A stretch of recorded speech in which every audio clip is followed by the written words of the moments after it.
It is a beautiful night tonight, and the moon is visible, and I have the Skywatcher Flextube 130p.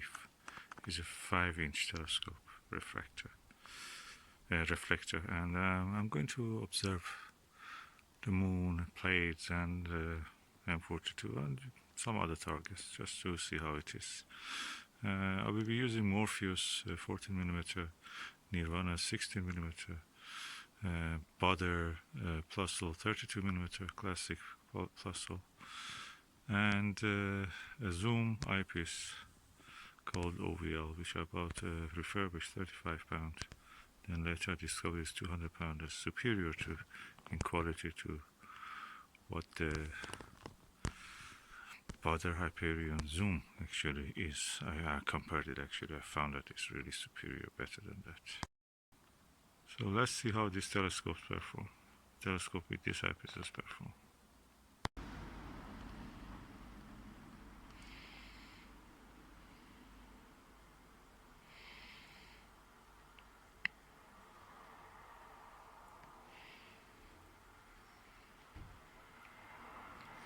This is with the Morpheus 14mm eyepiece.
I'm holding the camera by hand.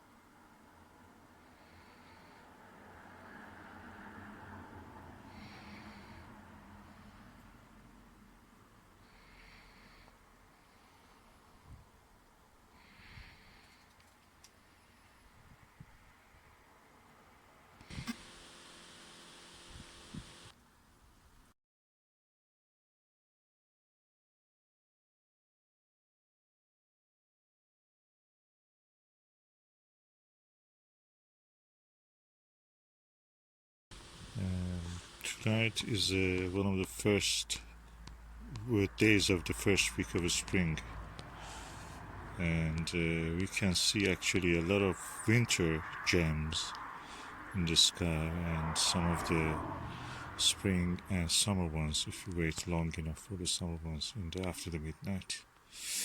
I'm using the Skywatcher Flextube 130p collapsible tube telescope. It's very nice. The only problem is that the position of the eyepiece holder is fixed. You cannot move it for a more convenient position. That's a problem with all the Dobsonian styles. I know there were a few in the past that actually could rotate this part, and it should have been easy. From here you could rotate it if they had ball bearing or something. But anyway, that's a design fault. But other than that, it's beautiful. What I like about this telescope is that it's quite wide angle. It's very easy to hold the something like this mobile phone camera against the eyepiece is very convenient. It's rare to be able to do such a thing with the eyepiece that easy. You just can hold it. I can take up to 2 seconds, no problem. The camera stays in problem. As any fault it is because of my hand shaking, or practically not shaking even. When you breathe, your body moves, or you have to hold your breath if you want. That makes it really awkward, but I wish you had a facility that you could attach a camera to this. Other than that, it's really excellent telescope.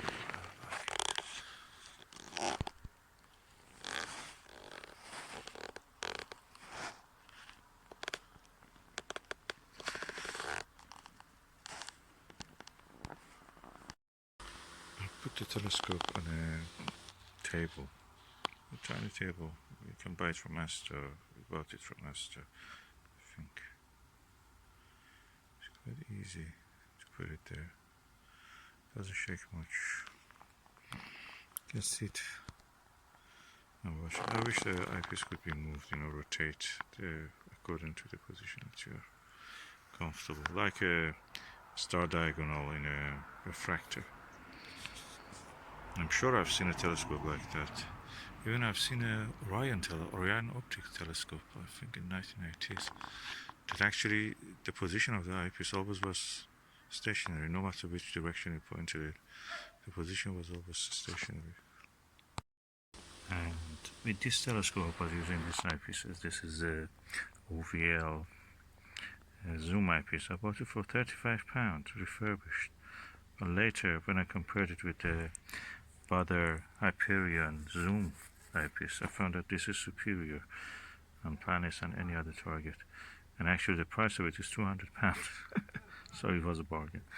This is the 40mm Morpheus 76 degrees eyepiece, very comfortable. And 32mm puzzle. This is again Baader. And this is the lovely Skywatcher Nirvana 16mm 82 degrees eyepiece. All of these eyepieces are excellent to look through. Which one I prefer? I prefer this, this, and this. This one is very good, versatile if you just want to take one eyepiece.